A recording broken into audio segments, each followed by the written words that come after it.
everyone, Julie here from Biscott Yarns North Van, New Jersey shop. Thank you for clicking into our third episode. If you're a returning viewer, thank you so much for coming back for more. And if this is your first time here, welcome very much. In this space, we'll be talking about the goodies that are available at Biscott Yarns, both online at biscottyarns.com, as well as in our store located in Northern Bergen County, New Jersey, where we carry not only our house-branded hand-dyed yarns and patterns, but also those from other manufacturers such as Noro and Rowan, just to name a couple. We also offer in-person classes, me being one of the teachers here. Whether you come by yourself or with friends, or you come by yourself to meet and make new friends in a group class, we've got you covered. All you have to do is give Amanda, our shop manager, a call. Her contact information is in the description box below, and she will be able to set you up with the right class and the right teacher. Before we talk about this lovely piece of fabric around my neck, let's get some housekeeping stuff out of the way. Please subscribe to our channel. See that red bell up above? Please give it a click for new video updates. And while you're watching the video, feel free to leave us comments also down below, and maybe tell us where you're watching us from. Or maybe you have some suggestions as to what you want us to talk about in our future videos. We'd love to hear from you. So the shawl is no longer around my neck, but just simply over my shoulders because it's getting warm in here.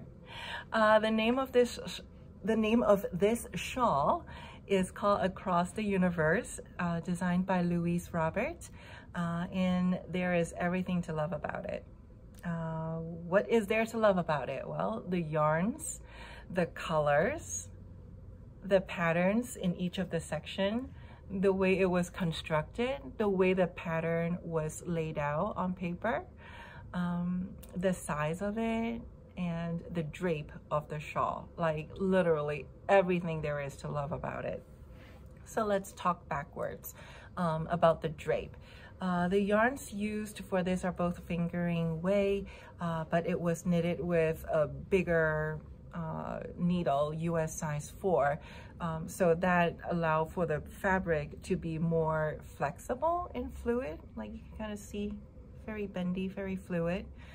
If you use a smaller needle size, or if you're a really tight knitter, then the fabric is going to be more stiff and it won't drape as nicely. But the needle size is not so big that everything is like too holy. I mean, there are parts of the pattern where it calls for that holiness, and you know, that's what she did. But for the most part, you can see in here, I'll show you an example. So like, it's not like super holy, but it's flexible. It's really soft. And this is how it drapes. Again, I'm 5'7", usually a size medium, and this is how it drapes on me in terms of the size. Give you a size reference. In the back, it falls like that. And then I can wear it, just tie it here, very traditional, which is fine if the occasion calls for it. Or it could be worn with one side a little shorter, and then you throw the other end over your shoulder, kind of like the way I had it at the beginning of this section. And it will look like this, however you want to adjust it. Or you can shorten it even further and then wrap this whole piece around, kind of like the way I had it at the beginning of the video, and wear it like a giant kerchief. It looks good, I think. You know, like a plain top. Maybe you have a dress or something, and then you can just have this around your neck like that. If you're cold, you can cinch this up, but it's like really warm in here. I'm gonna leave myself a little air pocket for ventilation here. And I think it would also wear really well if you have a jacket or a blazer or a cardigan or whatever over, and this kind of pops out in the middle. I think it would be neat. So that's the drape, and that also talks about the size. Now let's talk about the construction and the patterns within. So German short row was used to create this shawl, and I love German short rows. A lot of people love using German short rows because there's no wrapping and no turning. You don't have to deal with the clippy marker thing to count or whatever. It's just so straightforward and simple and easily executed. And it's done by section. Oh, something about the German short row. So in the pattern, the way that it was laid out, there is a chart. I swear, Biscotte Yarns patterns are all about charts, making sure that everything is neatly organized and easily read.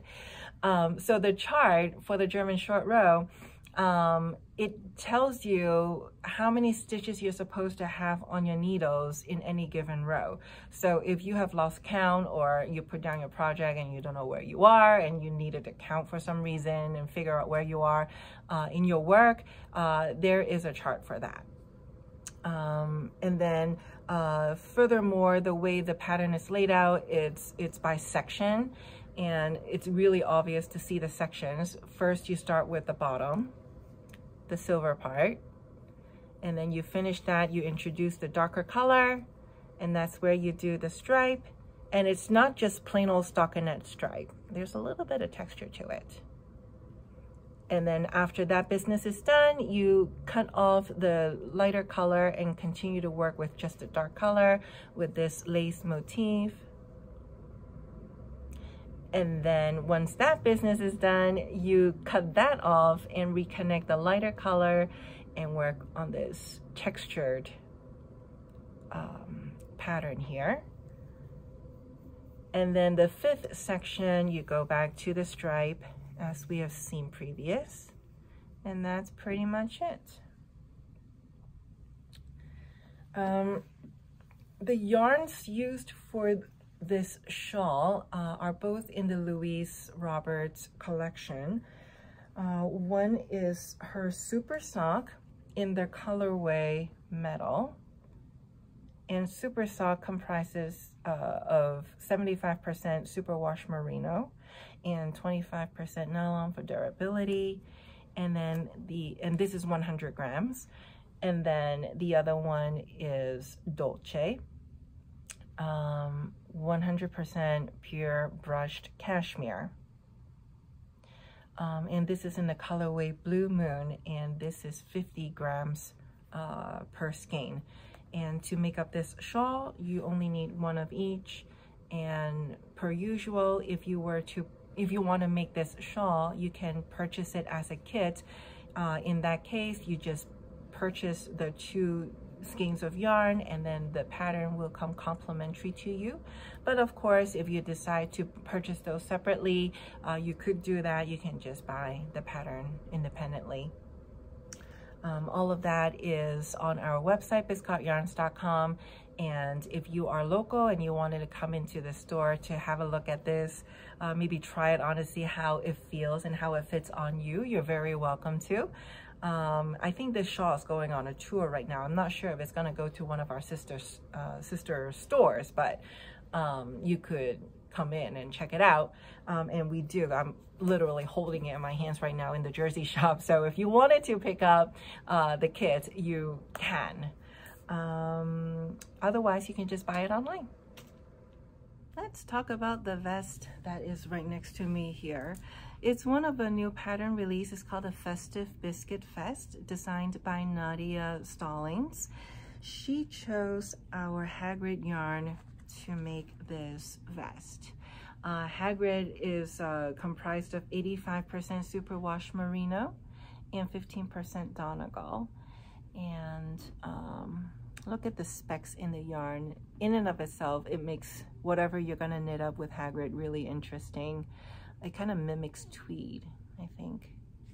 The colorway here, this one is aquamarine. Depending on what size you knit, it will require 3 to 5 skeins.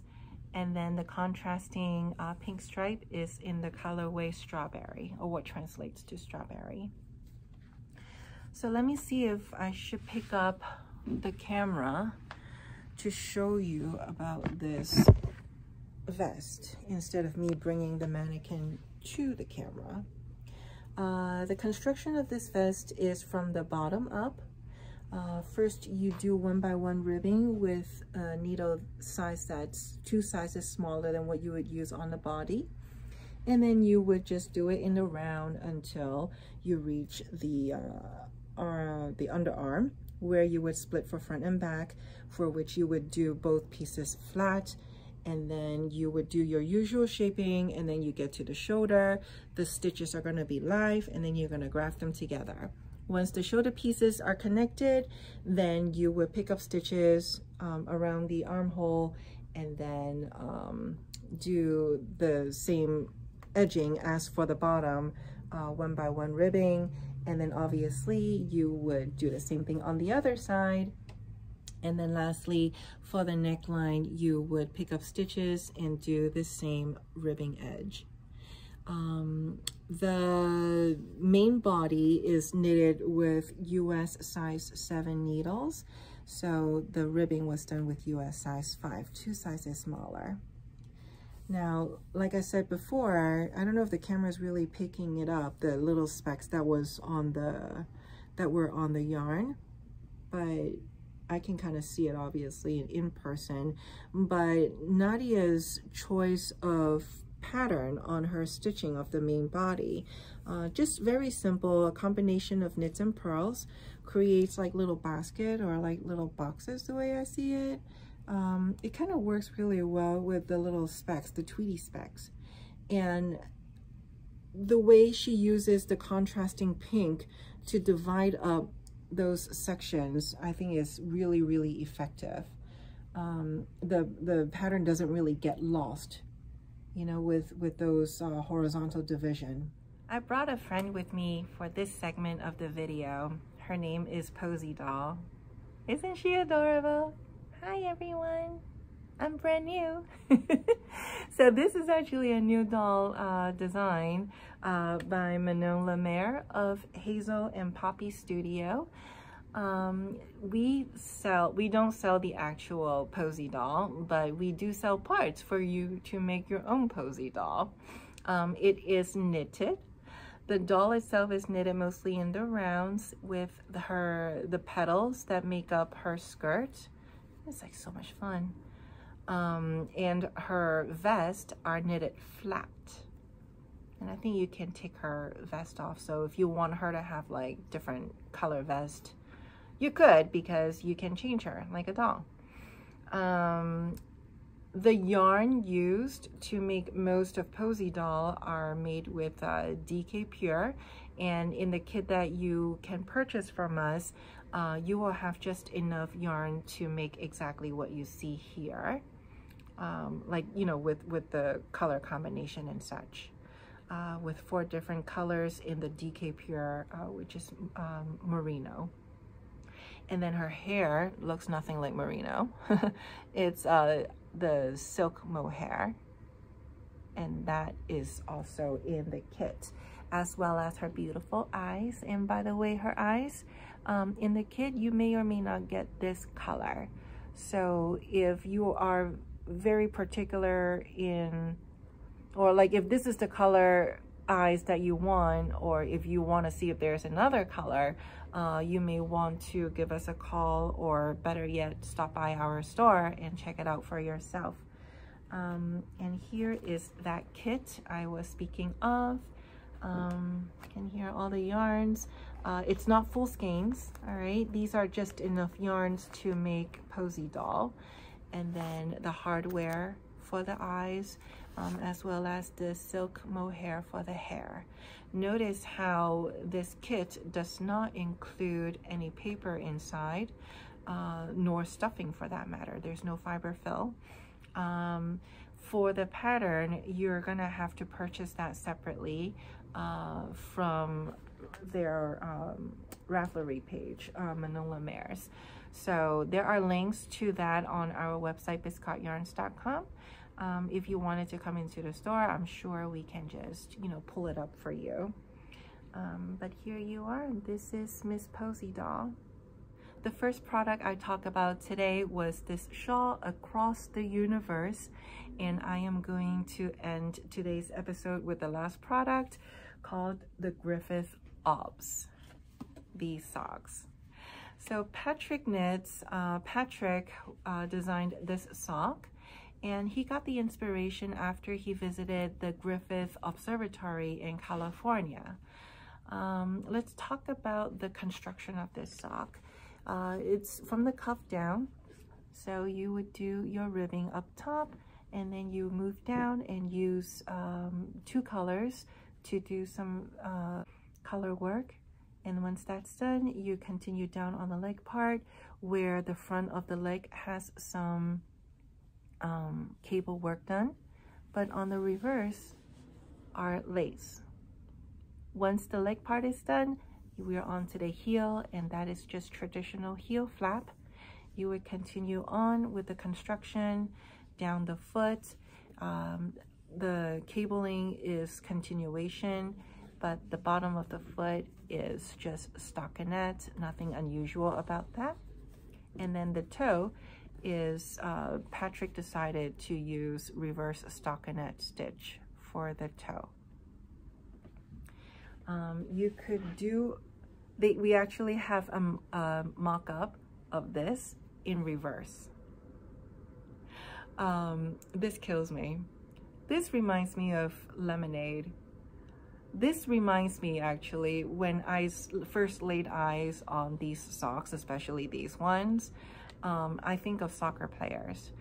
I was just imagining how a whole team of dudes playing soccer, during dusk, when the sun is setting, before the stadium lights go on rather, and they'd be wearing these socks. And then they don't even need lighting, and you'd be able to see their footwork. I think that would be a lot of fun. I think we should knit up like a whole bunch of pairs, enough for a team, and make them wear it and film them playing with these socks on. I think it would be awesome. But anyway, enough of my fantasy.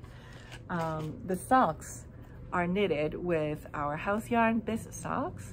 Notice how this guy is bigger than this guy, because this is the main color and you get a full skein of it, and this one is the contrasting and you get a half skein of it. So it's 100 grams versus 50 grams. The colorway of these guys are Rose Neon and Flash. And you can, we actually have several different kits, different colorways available. If neon is not your cup of tea, we have more muted and traditional colorways as well. So I'm pretty sure you'll be able to find something that suits your fancy. Per usual, if you were to purchase the kits in whatever colorway, you get the pattern for free. Yay! You can pick up the pattern or the kits on our website or at our store in Jersey. All right, friends, this is the conclusion of our 3rd episode. Thank you so much for staying with us to this point. If you've enjoyed this video, please give it a thumbs up, share it with your friends, especially those who may not have the best hearing, as most, if not all, of our videos have closed captioning with English subtitles. If you haven't done so already, please subscribe to our channels. Click on that red bell up above and you'll be notified the next time we have fresh content for your viewing pleasures. Also, I would love to hear from you, so please leave me comments down below. I promise I will read every single one of them and respond accordingly. If you want to connect with us on our social, the platforms that we're on with their respective handles are listed in the program notes below. And if you're already working, if you're currently working on a project, or if you will be casting on something new using Biscot yarns, or maybe working off of one of our patterns, post your whips and your finished objects on your Insta with hashtag Biscot yarns. We would love to see your works. Until next time, happy crafting.